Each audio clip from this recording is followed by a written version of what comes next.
জীবনে দ্বিতীয়বারের মতো ভুল করলাম। প্রথমবার ঠকে যাওয়ার পরে আমার শিক্ষা হওয়া দরকার ছিল।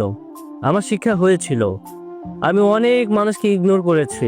আমি কোনো সম্পর্কে জড়াতে চাইনি। তারপর হঠাৎ করে একটা মানুষের সাথে সম্পর্ক তৈরি হলো, বন্ধুত্বের সম্পর্ক। তারপরে কিভাবে কিভাবে জানি আমি তাকে ভালোবেসে ফেললাম।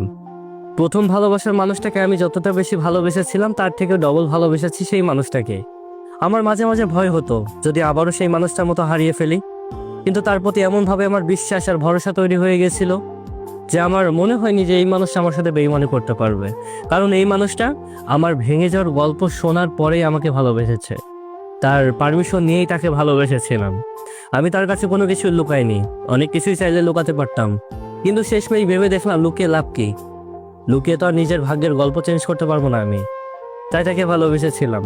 কিন্তু কিছু সময়ের ব্যবধানে এই মানুষটা তার থেকেও দ্বিগুণ কষ্ট দিয়ে আমাকে ছেড়ে গেছে। এখন আমি কাকে দোষ দিব বলেন?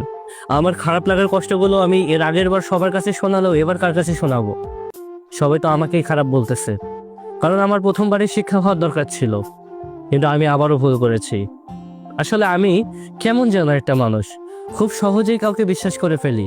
আপনি যদি আমার সাথে অন্যায় করে থাকেন, 2 মিনিট বা 10 মিনিট পরে যদি আপনি আমার সাথে দুইটা ভালোভাবে কথা বলেন, আমি সেই সব খারাপ কথা ভুলে যাব। আর এই জন্যই আমার জীবনের আজকে এই অবস্থা।